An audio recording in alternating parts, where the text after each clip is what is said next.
One of my heroes is Thomas Edison, and this quote is, "The doctor of the future will give no medicines, but will interest his patients in the care of the human frame, in diet, and in the causes and prevention of disease."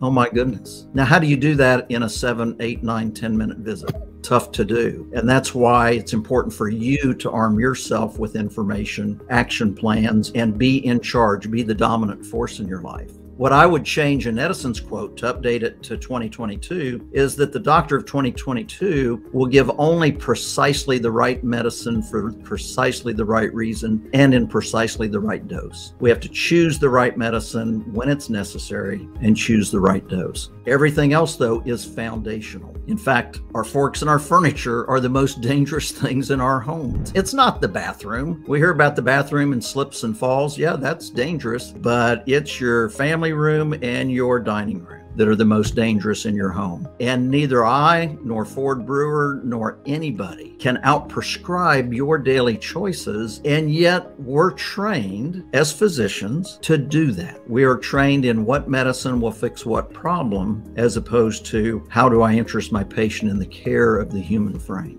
I've thrown a few stones at our healthcare system. I'm intentionally doing that, but I don't want to throw them under the bus totally. Let's remember that our healthcare system, first of all, is really a disease management system. Day one of medical school, there was a parade of fascinating cases from each of the major departments across the stage. And I mean, I was enthralled. Oh my gosh, that's why I went to medical school. I was interested in those things. But as I look back on it, every single day, every single course was about detecting disease, diagnosing disease, treating disease, managing disease. And that's what our healthcare system is. And it has extended our lifespans dramatically. Compared to 100 years ago, lifespans have gone up, but they're starting to level off. In some indicators, they're saying we're starting to lose ground, and it's not just because of COVID. So you're an internist. I think Greg Bax is commenting he's either a family practitioner. I did a lot of my early training in prevention. The prevention guys would say, yep, there's been a big extension of lifespan, but the reality was the biggest part was due to more preventive engineering, like clean water and some other things that just have made a huge impact on people's lifestyle. So when you actually start looking at different types of doctors and specialties, there does appear to be some evidence that the interventional cardiologists have improved lifespan, but just a little bit. Once you start digging deeper,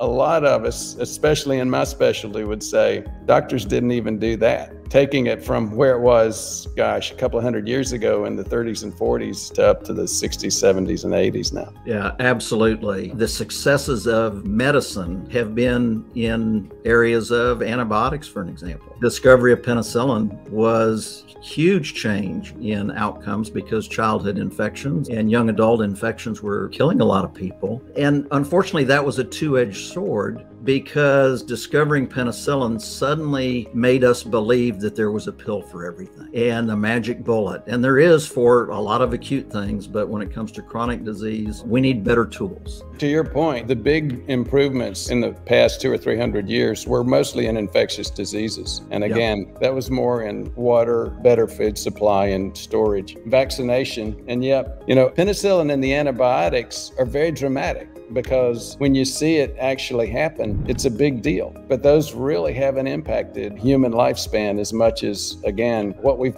been putting in our body. Was it clean water? Was it more appropriate clean food? And the whole landscape has changed. It's not infectious diseases like it was 200 years ago. And to that point, the COVID-19 pandemic has clearly uncovered the fact that there aren't enough of us to take care of the COVID-19 pandemic. There's provider burnout. There are people that have retired early, on and on. Hospitals are overwhelmed. We've known for years that there aren't enough healthcare providers to treat this chronic disease pandemic. The nursing shortage has been predicted for more than a decade. The baby boomer physician retirement exodus has been predicted for many years. So as good as our healthcare system is, and it's one of the best in the world, it's got its limits. And on top of these facts, health creation is not even taught. in medical school. Yet health creation is helping guide you into the best choices. And we want your health span to equal your lifespan. It's often joked in our circles of cardiovascular prevention that our goal is to have our patients